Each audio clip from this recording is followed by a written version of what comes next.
David Icke, thank you so much for joining us from your TV studios there in London. I know you want to get into ISIS and the perfect model of problem, reaction, solution, but I want to do that in the next segment, the 5 minutes we've got. In fact, I'm going to skip this break so we have more time. I want you to break down where you think we are, using a football analogy, in the game. I'd say we were 3 or 4 goals behind, but now we've gotten 3 or 4 more goals, and we're neck and neck with a quarter left here, and we've got the initiative, but the enemy is going to strike back. Where do you say we are in this magical time? Well, I think that this whole ISIS situation in the Middle East is the start of a whole new stage from the point of view of the agenda. And there's no doubt that more and more people are beginning to see through the cover stories, because in the end, it's a perception deception. It's all a perception deception. It's programming a perception of reality that suits the agenda for you to have. So in the Middle East at the moment, we've got a kind of great cocktail of perception deceptions. We've got the deception that this ISIS came out of nowhere, that it's come out organic and just appeared. And then we've got the perception deception that the ISIS operation is imposing upon its followers that it's some kind of holy war jihad on behalf of Islam. And so you've got the perception deceived going on social media and urging people to become terrorists and join the jihad. And they're just playing their part in destroying what they claim to be fighting for, i.e. that whole region of the Middle East and the religion of Islam. So it's a perception deception everywhere. The perception deception of climate change caused by human activity, which is just a scientific nonsense. And everywhere you see this. And if we, I mean, the fork in the road, Alex, is what is your perception? What is the source of your perception? Are you having it downloaded by believing what the authorities in all their forms tell you, all the experts tell you? Or are you actually taking your mind back, filtering the information, checking it out, looking at alternatives in explaining that same situation, and then coming to your own conclusion? Because that's the difference. It's the difference between the free thinker who does not have a belief system to defend, does not have a belief system repelling all borders. I'm not listening to that, because if that's anything like true, then my belief system must be wrong, and that can't be true. So you have these belief system people that just resist anything that challenges the belief system. And if you are going to break out of that program, because it's beliefs, perceptions downloaded that lead to the world that we live in, if you're going to break out of that, you've got to start to free think and work it out for yourself. I agree. Let me throw this at you. I remember reading, to paraphrase some quotes of Joseph Goebbels, the Nazi propaganda minister, and these are papers that later came out where he was writing to his propaganda corps, and he said, listen, it needs to be simple. It needs to be dumbed down. We need to speak to people's laziness, to want to buy into our narrative. And the truth is 100% public that for 4 years almost now, they've been arming on the border with Iraq and Jordan and Turkey, al-Qaeda groups out of Saudi Arabia and Qatar, under different banners of al-Qaeda. You can see it's the official al-Qaeda flag of the Wahhabists. Their flags even say Osama bin Laden on a bunch of them. I've learned to read it like I know a Texas flag. It's them, the black flags of al-Qaeda. And they have been given a base to try to take over Syria, kill all the Christians, 300,000 dead.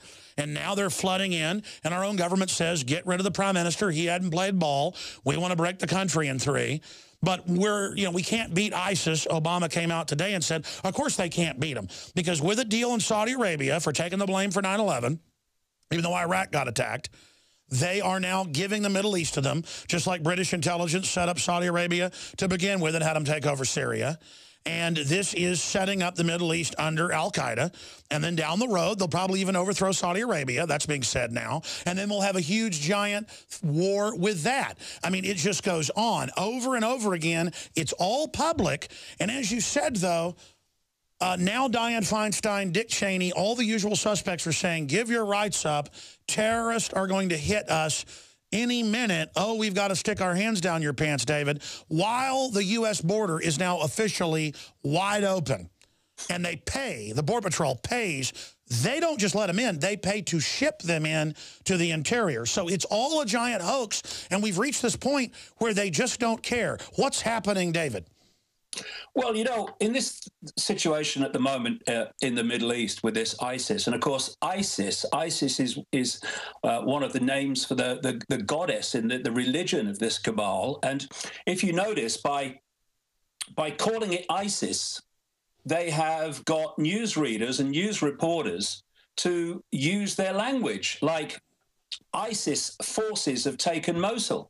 ISIS forces are closing in on Baghdad. ISIS has done this. ISIS has done that. They must be laughing their socks off. And of course, as you know, all these big events, talk about the Olympics and symbolism, and literally they believe it gives their God power that is now being invoked as lesser magic. Yeah, I mean, symbolism is just an information field. You see, the importance of symbolism is in understanding the nature of reality. You know, I'm talking to you now, and you're hearing words, but the words are not passing between me and you. A vibrational field of information generated by the vocal cords is passing between me and people listening to me now. And then they decode that. And when they've decoded it, when the brain decodes it, then they can hear the words. They turn them into words. Now, symbols are information. They're information fields at their base level, and they are entering the perception, the mind, not through the ears like this, but through the eyes. And the vast, overwhelming majority of information that we receive is through the sight sense. Now, unless it's kind of subliminally broadcast, when someone is saying something, at least it's conscious because you're hearing it. You are aware that some noise, some speech is taking place. But symbolism, the information fields of symbolism, they are entering through the eyes. And it's a stunning figure. The tiny amount of visual information that we actually register and see that gets to the brain compared with this tidal wave of visual information that's hitting the subconscious and registering at that level without us being consciously aware we're even seeing it. That's where subliminal advertising comes in, and that's where subliminal symbolism comes in. So it's not just putting symbols around for a bit of fun. They're actually subliminally downloading information. And what we have in the Middle East, which in this ISIS situation, which I think it's worth emphasizing, is the elephant in the living room called Israel. Now, Israel is, whenever there's anything going on in the Middle East, people like Netanyahu and co are up there immediately, can't find a microphone quick enough, saying it's a threat to Israel. Oh my God, we need help, or we're going to do this. It's a threat to Israel. And what's been really, a shouted silence, if you like, is that this time there is none of that. Now, if you're Israel, this sliver of land of less than 8 million people, and this ISIS group is overrunning great chunks of Iraq, threatening to do the same in Jordan. They have an open demand or ambition to take over Syria, Iraq, and what they call the Levant, which includes Israel. And chop the head off of the king of Jordan. Yeah, I've just this story here. Netanyahu suggests pinning ISIS against Iran. That's the headline. It's in the Jerusalem Post. But this is what he says. Israeli Prime Minister suggested the United States should largely stay out of the fight and instead allow the parties to weaken one another. Now, can you imagine in any other situations in the past an Israeli prime minister saying that in the face of what's happening with Israel as one of the stated targets of this ISIS organization? And then you've got the American government that is not kind of being gung-ho, as they almost always are. Oh, yes, we've got to go in and stop this. And it seems to me this, Alex, that what we're looking at is in the end, Western U.S. cabal dominated, controlled operation in this ISIS with its billions of dollars in funding and, of course, all the American weaponry that it's inherited from taking over parts of Iraq and no doubt inherited in other ways as well. Benghazi. We've got this situation where I think that they want this to kick off. They want it to kick on. They want this ISIS organization to get a bigger foothold in this region. And then at the end of it, when it really starts to move in Israel's direction, is to say we must go in and protect Israel. Because, of course, they've all said, America not least, that they will protect Israel at all costs. And when you look at the Albert Pike scenario in the letter about, playing the Muslims world off against the political Zionists, as he called them, to create World War III. And, you're starting to see possible scenarios leading in that direction because of what's happening here. The other thing, Alex, is Iran, because I've been writing in my books for years that the plan was to create a massive rift and war, in effect, in the Muslim world between the Shia and the Sunnis. And here you have a situation where you've got the allegedly, anyway, Sunni ISIS against the Shia-dominated government in Baghdad, in Iraq. And then you've got the center of the Shia world. 89% of Iranians are Shia. And so you've got this rather bizarre situation, Alex, recently, which I know people were going, what's going on here? When after castinating and condemning Iran all these years and saying we need to bomb them, take out these nuclear facilities, they now started, kind of saying, well, maybe we ought to have some kind of discussion with them about what we do over this thing.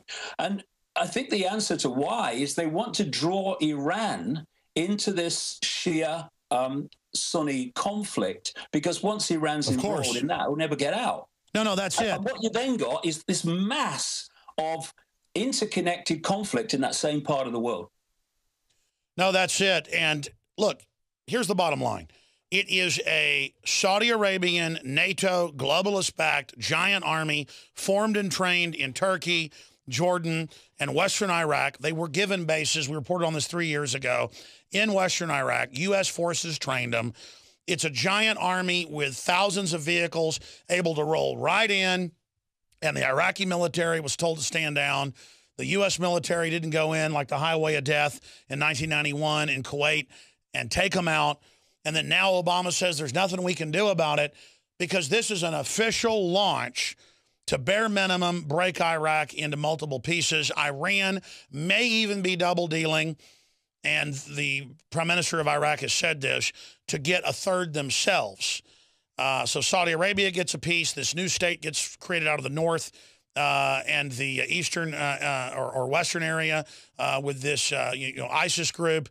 And then that's a new area to stage attacks successfully and have plausible deniability that the West isn't involved into Syria. That's the larger plan. The issue is it's so naked, the massacres they're committing, the evil they're involved in, and then they use them. Oh, my gosh, ISIS, we better take your rights away. What do they do when there's terror attacks in America? And we come back, I want to ask you, why do you think Dick Cheney's saying, get ready for a bigger 9/11? Obama's saying, look for mushroom clouds in Manhattan. Same thing from Feinstein. What else do you expect them to pull in this new phase? Proxy wars in Ukraine, dollar devaluation, food prices going up. What's the next big shoe to drop in David Icke's mind? A lot of times I get hysterical on air. My dad sent me a text last hour. He said, you sound hysterical. Well, you know what? That's real. I was a little bit hysterical last hour. I can get up here and act all stoic and manly and talk real slow. And I'll do that when that's really how I feel. But I think I've been successful at waking up about as many people as anybody has out there. When you talk to most people, they say, who woke you up to what's happening in the world? They'll say three names: Alex Jones, Ron Paul, or David Icke. Three very different individuals in many ways, but still we've been the most successful. Why is that? We should study that. We should look at that. And I'm going to ask David that question in a moment and expand out what this new phase means. But some days I'm totally calm. Some days I'm screaming for an hour. Not as much as I used to. But I'm not in my comfort zone with what's going on. Our government publicly changing the name to Al-Qaeda. You can hear them in PR boardrooms coming up with this new thing, like Coca-Cola, a new name, ISIS. Makes it sound really cool. They're committing all these crimes, and it lets me know what they want to do to me. Wherever Christians are, not big establishment Christians, but old communities of Christians worldwide, the globalists want to go in and exterminate them. And I want to get David Icke's take on that, because I have the raw numbers. The UN even admits that's happening, and getting a lot of other issues with David Icke. Briefly, we have some amazing supplements, and I didn't even plug anything last hour, skip breaks earlier. This is also how we fund our operation. So buy your war bonds in the InfoWar. Get a PrisonPlanet.tv membership. 11 people can use it. Share it with friends and family. It's only $5.95 a month. That helps pay for the bandwidth, the crew, the cameras, the reporters. You see how we've been expanding thanks to your support and your help. Get a PrisonPlanet.tv membership. See all my films in HD, the nightly news, a lot of other documentaries, and so much more. PrisonPlanet.tv. We're fighting the Prison Planet with PrisonPlanet.tv. Now, I want to thank those of you that are members. Go to InfoWarsLife.com. We're running a detox special with the Fluoride Shield Chelating Detox, discounted massively with the new Survival Shield X2 Nascent Iodine, the only deep earth crystal form that we know of existing. Believe me, we tried to find it. It was hard. And it just has such an amazing effect on me and my family. You can see videos on the website with Dr. Group breaking down the effects of this and why they put all the bad halogens in the food and the water, but take the iodine out.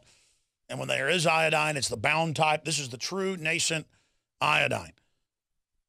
Turns into a purple gas. We tested other iodines before manufacture. They don't do that. This is the real deal, ladies and gentlemen. Research iodine science, and you'll find out what we're talking about. InfoWarsLife.com to see the still shots, the videos, and more. The Super Detox specials, more than 30% off when you get both bottles together. A lot of other specials. We're going to sell out this week of the lung cleanse. It'll be another month till more of that comes in. Just a lot of great products at InfoWarsLife.com. And then, of course, at InfoWarsStore.com, hundreds of books and films, made in America, pro-liberty apparel to meet like-minded people and to promote freedom and to support the broadcast.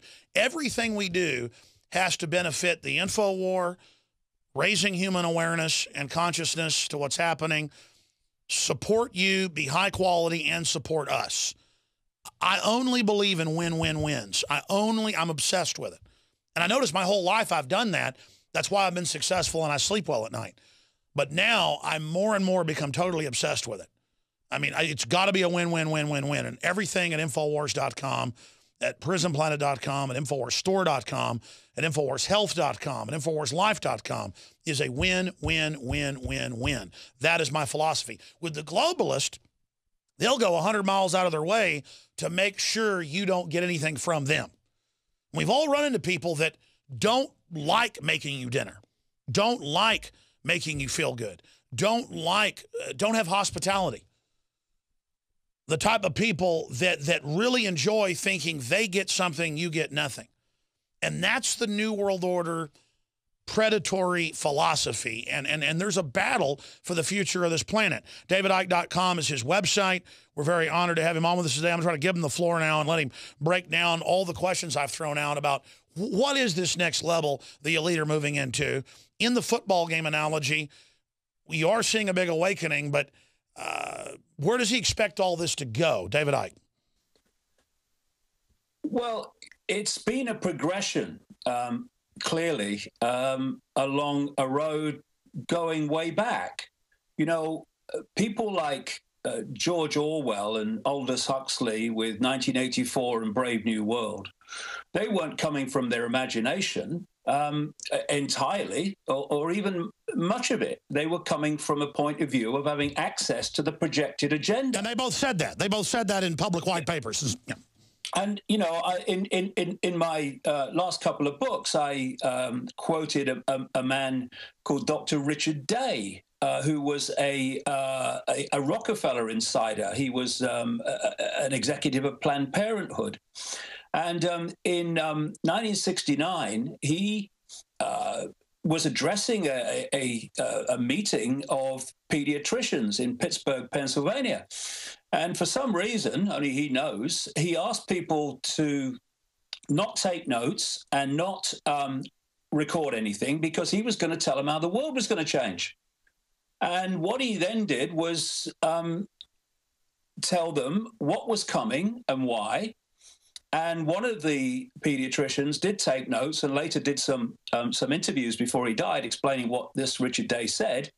And what Richard Day described, and remember, 1969, you know, it's what, 20 years after Orwell, and he was describing the world we're living in today, or moving more and more in today, in all aspects of society. This is a plan that is projected forward in great detail.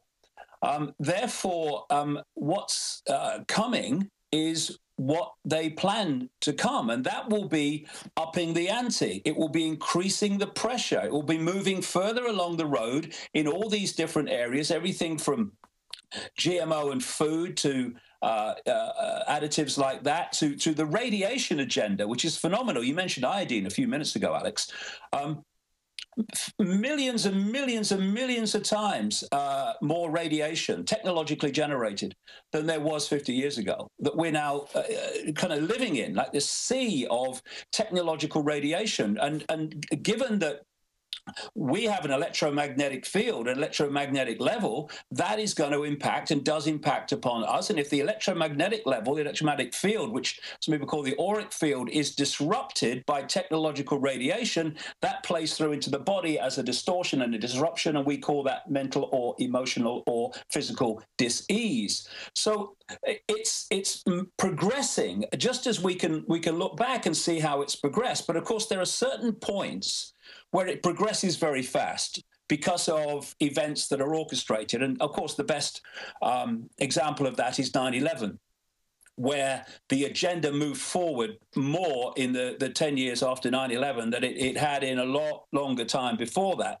And when Cheney's talking about another 9/11, when Lindsey Graham, when he opens his mouth, just like John McCain, he is speaking the cabal's agenda. He's talking about another 9/11.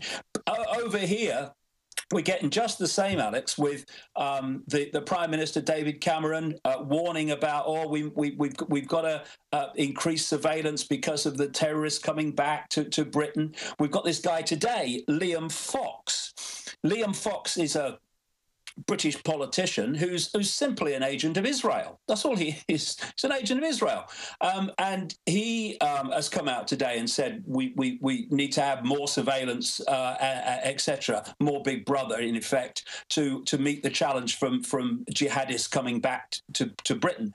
So we are facing this fork in the road between the free thinkers and between those that just accept the agenda and download it,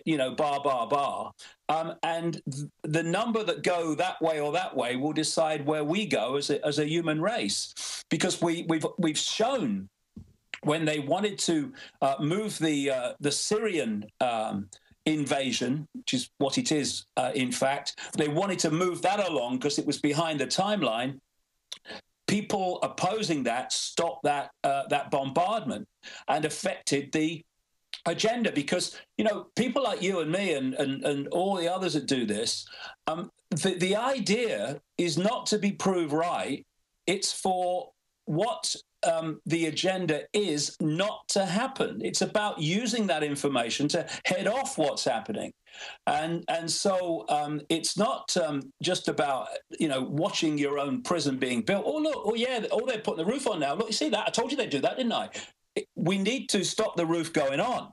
And one of the things that is fundamental to that is that we put down the fault lines of divide and rule. Because what's happening in the Muslim world, in the Middle East, is just classic divide and rule. We have different factions of politics. We have religions played off against each other. We have, you know, scientific belief systems played off against religious belief systems. We need to put that down and say, hold on a second. There's a common theme here, and that's that we're all the target for this unfolding global fascist agenda. And therefore, you know, if we don't come together now and put down our differences and focus on what should unite us all, and that's what is going to affect us all and is affecting us all, then when we're in some concentration camp eventually, if we get that far, then we can have a lovely discussion over who's got the best religion and who's got the best politics and who's got the best whatever. But by then it will be too late.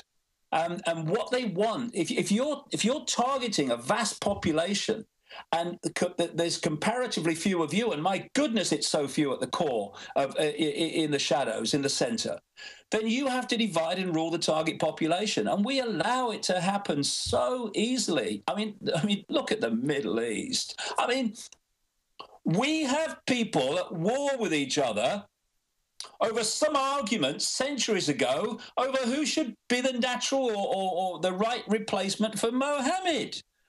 I mean, are we children? Are we mature adults, or are we children? And I'm sorry, in some cases, like what's happening in the Middle East, I apologize to children for using that analogy. But this is happening all over the place, where people are played off against each other. And while we're divided and ruled, we will be one thing. We'll be ruled. It's in our hands. We have the numbers, but only if we come together. I don't care what your religion is. I don't care what your politics are. I care if you truly care about freedom for everybody. Then we've got a chance. David, when I raise this point, it's not for us to talk about how great we are. More and more I realize the fact that I've been so successful, you've been so successful, Ron Paul and others have been so successful, because I get the calls, I talk to folks on the street, I even talk to my detractors. They go, yeah, I don't like you, but you woke me up. Why have we been so successful at getting people to realize that the Federal Reserve's not federal? I mean, remember when it was so hard to just get people to realize that private banks control the Bank of England, that private banks ran the Federal Reserve, that there was a plan for a new world order? Now all that's admitted, that there was a plan to put satellite tracker boxes and taxation boxes in all the cars. Now it's here. People now are listening to us and realizing they may not agree with our in-game analysis, but this is going on. But they say, well, what are we going to do anyways? Well, what are we going to do if the rest of it comes into fruition? Because we can see the globalists want to turn off the resources. The globalists want us sick and dead. The globalists believe they're going to merge with machines and become gods, which is what the elite have been told by the spider at the center. Whatever that is, we're living in a science fiction horror movie, but simultaneously, there is the beauty of my children and playing with my dogs and sunsets and friends and honorableness. There's so much more good in the world. It's a very delicate balance I'm trying to get at. Some people ignore the New World Order and say, I'm just going to live a great life. That's how I beat them. But then you allow their evil to grow. But if you just focus on their evil and fight it, you become so pessimistic that then they defeat you because you're focused on them. That's almost like a form of worship. So where is the balance in that? Because I feel in my gut, and I intellectually see, we are entering the most incredible time in human development ever that will decide our fate, not just here, but on 1 trillion star systems. Literally, this is a great test, and we're about to go into this zone.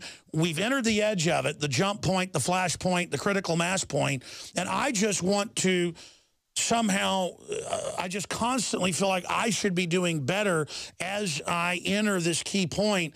because it's just so humbling to be at this point and to see the understanding, my understanding, accelerating. The stuff I won't even get into on air. It's so incredible. You've talked about it, but I keep a lot of my own views private because they're just too incredible. I mean, I just feel sorry for the people that serve the system now. I realize they, as you've said, don't even know what's going on. General Petraeus doesn't even know. I mean, I'm beginning to understand it's so compartmentalized is what I'm getting at.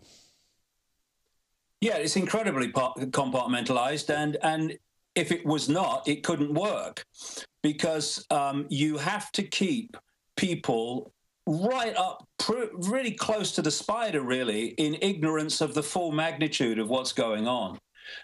And, you know, if you concentrate only, and I'm not saying people shouldn't, I do this, we need to know this, but if you concentrate only on the level of banking scams and manipulated wars, you're still just walking around the outer rim of the rabbit hole, really. You've only just started to enter it. It's so deep. And it's understanding the nature of reality is fundamental to understanding what's actually going on. And because the daily experience of people and what they've been taught in the education system and by mainstream science is that, you know, this world that they're living in is real and it's somehow solid, although quantum physics has proved, of course, that it can't be. I mean, you talk about atoms making up a solid world. Atoms had no solidity. How can they? It's an illusion. And once you realize it's illusory, once you realize it's information, decoding information, it's like the wireless internet, and you look around. I've not got the wireless internet here, but if I had, you wouldn't be able to see it. It's an information field within the unseen to the tiny, tiny frequency range, visible light that we can actually see and experience. It's ridiculous how narrow visible light is, our visual world that we think is We're basically blind. Yeah, we are in that sense. Now you can watch The Alex Jones Show live as it happens at Infowars.com/show. You'll find links to all of our content there and a free 15-day trial for Prison Planet TV. More than 60 movies and documentaries all in one place at Infowars.com/show. I have the headline right here out of National Review. This is what an open border looks like. And you can just walk back and forth however you want. It's totally wide open. They've ordered to stand down. We've documented that. Meanwhile, they now have the Army and National Guard and State Guard at public events all over Texas, at marathons, at kite festivals. You show up and the Army. Now, remember, you pull up in a green field. There isn't even an entrance at Zilker Park. But they're there just searching people. And again, I'm not against the troops from Camp Mabry. The media will say he's against troops. That's the mind control. A suicide bomber would just go bomb the checkpoint, and that just happened in Pakistan last week. But the whole issue is that the government's running and financing them with the airlift of evil, everything David was talking about. He's graciously said he'll stay with us 20 minutes into the next hour to get deeper into the rabbit hole, to talk about solutions, to talk about all the pedophile scandals that he first talked about, that, you know, he said BBC is basically run by pedophiles. He worked there. Now it just keeps coming out. There's so many movies like Under the Skin that parallel what David Icke says is at the center of the spider web. And he hasn't seen it yet, but he said, oh, I want to talk about this. So, David, in this segment we've got left, this 5 minutes, talk about why, whether it's the X-Men or the Superman or all these movies now are, like, from our perspective, admitting that there's false flag, Captain America, Winter Soldier. Why are they doing this? Well, in the nature of reality and the way we interact with reality and the way that thought manifests as what we experience, I have this phrase: what we believe, we perceive, and what we perceive, we experience. If you can program someone to believe something, then that will become their reality. And if you can get people to take it on collectively, that will become the collective reality. It's very much like the stage hypnotist who puts a belief system or a belief in reality, that's what they're doing, into the mind of the stooge on the stage, and then the stooge on the stage experiences that, whether it's someone naked in the audience that isn't, whether there's an elephant in the audience but there isn't, whatever. That downloaded belief manifests as their experienced reality. And, you know, I've been watching this for years now, Alex, you know, way back. And it's virtually a tidal wave in filming terms of movies that are portraying one after the other the world that they want to create, the world that the New World Order, as it's being called, is ultimately leading to. And what it's doing, it's downloading that, on one level, that belief, it's putting it in the subconscious, and that makes it much more likely to collectively manifest because of what I'm talking about, what you believe you perceive, what you perceive you experience. And if we take on this subconscious belief, it doesn't have to be conscious, in this unfolding Orwellian state, then we will collectively manifest that while thinking it's happening externally. And another level of it is it's making it familiar to us. It's making it, if you like, as it literally comes in, they're making it less of a shock. This is a 5-minute segment. They'll have a 12-minute segment with David Icke. Then our reporters from the border with breaking news, live video, audio feeds coming up. David, you got cut off by the break. Continue getting into how this programming works, which you even read mainline psychology books, they admit, but the public isn't aware of it. And then I want to come back from break and talk about all the latest scandals, your new book, and what their world will look like if they get what they want versus the fairy tale happy transhumanism they're selling. Well, yeah, the transhumanism agenda is absolutely fundamental because they want to introduce technology to the human body. Because what we are is consciousness. That's our true state. Not form. That's just an experience of various kinds. We are consciousness. When people have near-death experiences and they leave the body and they can still see and they can understand realities and perceive realities over multiple realities at the same time.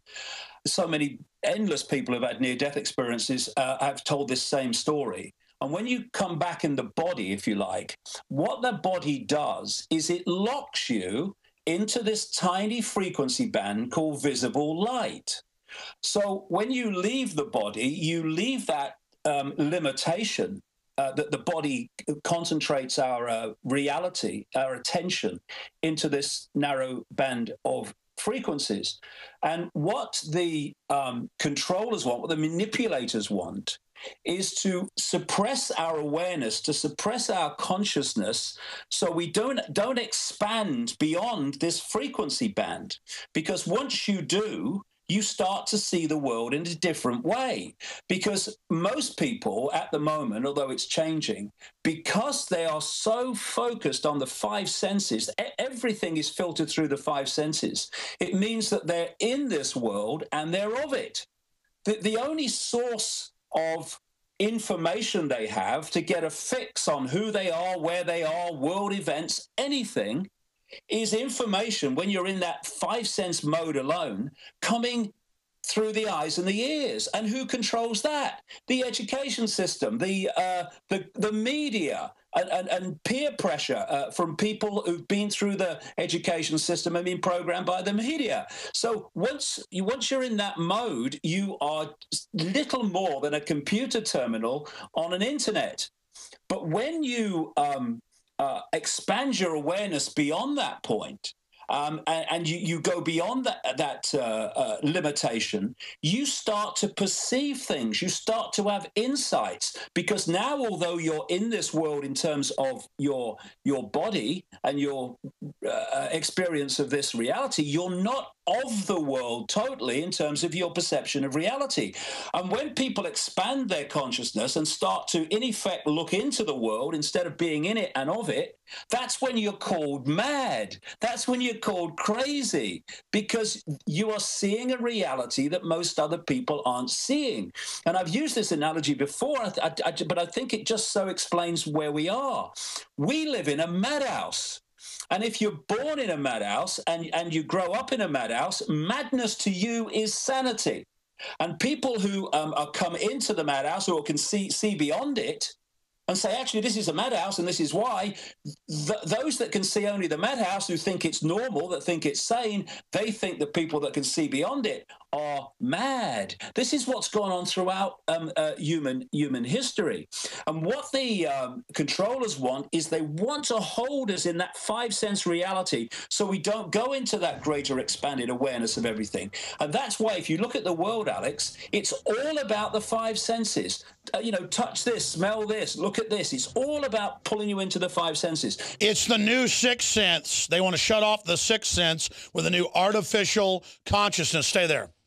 We were talking about how the globalists openly try to shutter people's awareness, and that means putting you into a false kind of Times Square television box where they can feed you what they want, where you're not even outdoors.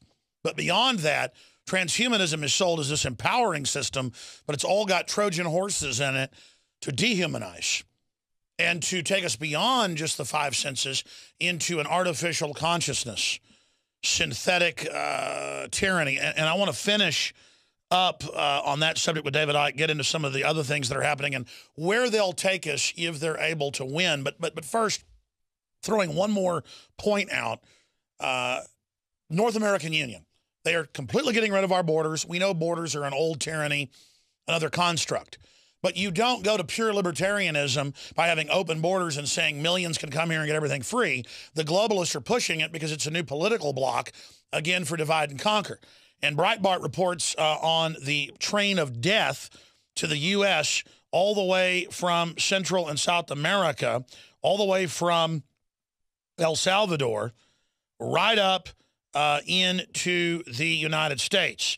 The representative for the Catholic Relief Services told the Colorado Gazette, as well as other publications, that no, they load them up south of Mexico, and Mexico now lets them through as long as they stay on the train. They sit on the top. They fall off. They die by the thousands. This has been going on for months now, and they just let them come right to our border. Then the Border Patrol openly takes them, loads them on buses, and buses them deeper into the U.S. and releases them. We have that on video. Meanwhile, if I want to fly, they want to grow up my children, and they have Army at the Kite Festival searching people. So clearly, David Icke, this is a total fraud. Petraeus told the London Telegraph that this is part of the new North American Union. Can you briefly speak to that? Then I want to talk big picture with you. Well, I mean, the great block on this whole union network, whether it's the European Union or the North American Union and all these others around the world, is the nation state. And it is the sense of self-identity, or national self-identity, if you like.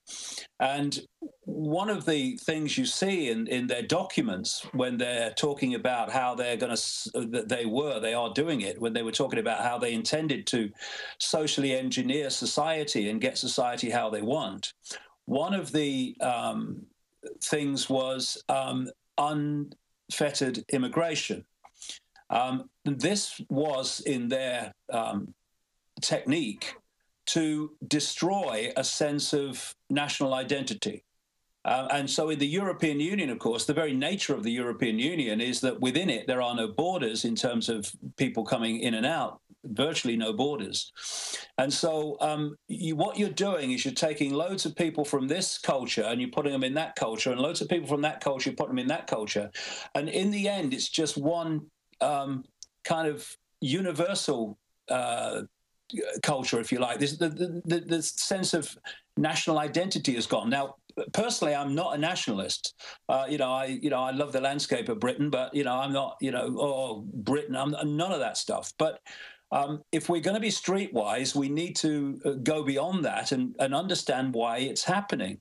And the more that you can destroy a sense of national identity, this is the key, the more you're diluting resistance to having that national identity officially deleted by bringing these unions together. And of course, the Prime Minister of Italy has now come out and said that when they have the presidency of Europe, he's going to press for a United States of Europe.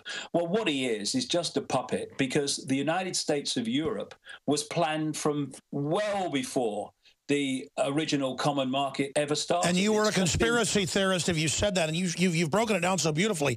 It's not that you're just rah USA. They're getting rid of the borders to then bring in groups who will vote to get rid of any semblance of Bill of Rights and Constitution, and to form the new core of the social workers to prey on the old group, which is what they've done. I've had members of your parliament on. Most of the social workers are foreigners. This is their balkanization plan, and they're erasing all cultures. And they've brought in economic systems in Latin America to enslave them. So they have no choice but to come up here. You can really see how they've rolled this whole plan down. And it's not that we're even against these immigrants. We've got to be streetwise and see if the globalists are for it, we need to be against it because it's part of a larger plan. Yeah, this is the point, Alex. You know, I mentioned earlier about divide and rule. And what they do is they play off people that don't want mass immigration against the people who are coming in, the migrants.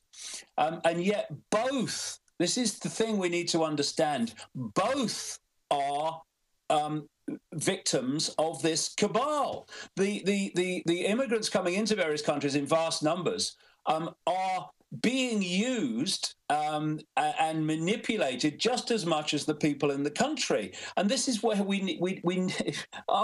and that's how we communicate with them. I've actually been successful because we go past the paradigm and say, can't have you all in here getting everything free, but I love you. We need to make your country free, and explain it to them. But it's just so incredibly sophisticated what the globalists have done. Let's shift gears now in the time we've got left with David Icke of davidicke.com. I want to talk some about your book, maybe even twist your arm till the bottom of the hour, but I know you're busy.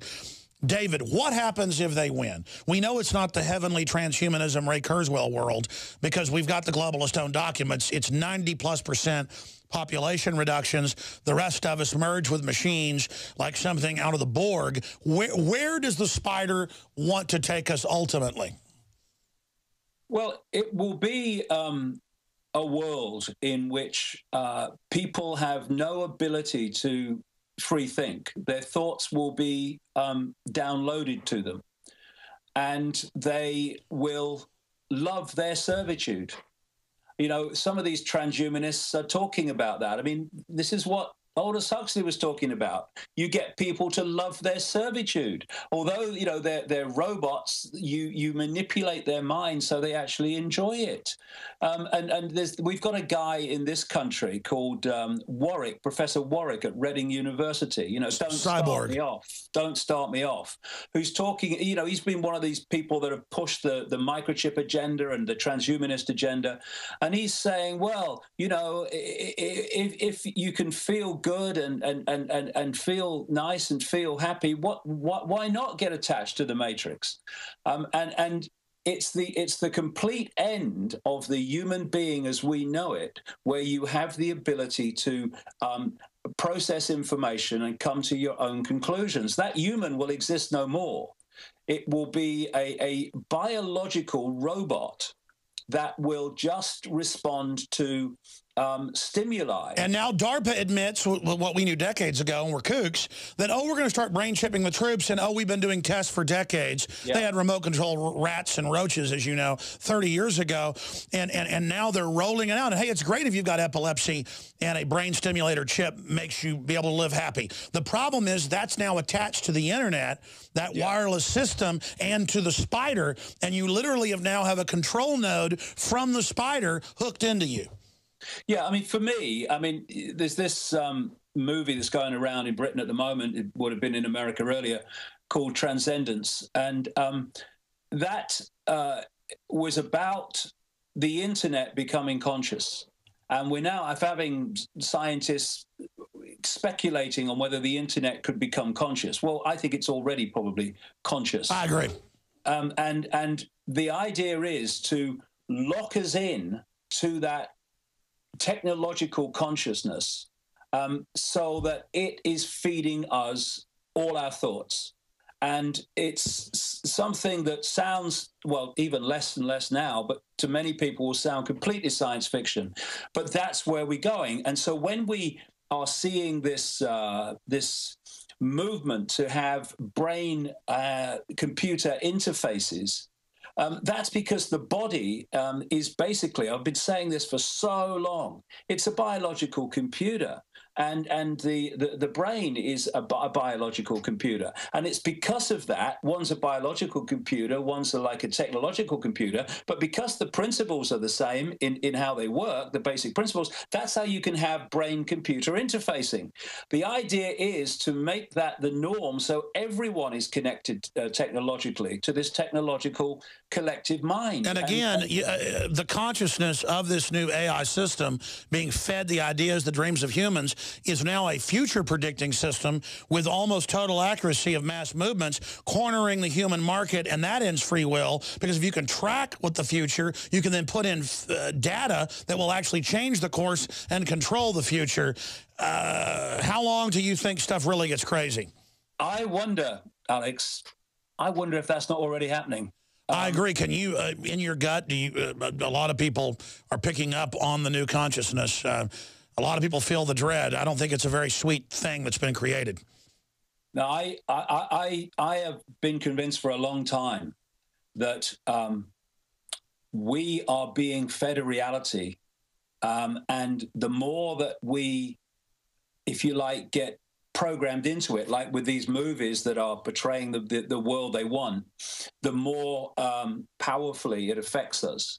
But it's like I was saying earlier, you know, if I had the wireless internet here, no one could see it, but I tune a computer into that frequency to pick up the wireless internet, and I have a whole reality on my screen that can be picked up in anywhere in the world, in any culture, because of the World Wide Web. And all you're doing is locking into that World Wide Web through the computer terminal, and therefore you're accessing that collective reality. Undoubtedly, the globalists are after free will. Undoubtedly, they're into the occult. Every society, even though they didn't communicate with each other, built pyramids, step pyramids, or temples and sacrificed children, ritual abuse of children.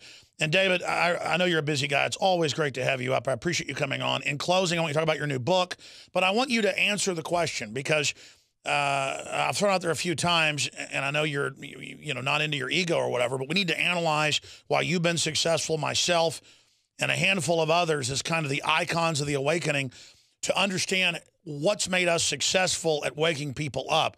So briefly, why do you think you've been so successful? Why do you think I've been so successful when there's been so many other articulate people out there saying, you know, some of the same things? Why has that been? Well, I think the only way to succeed in this arena is one word: persistence.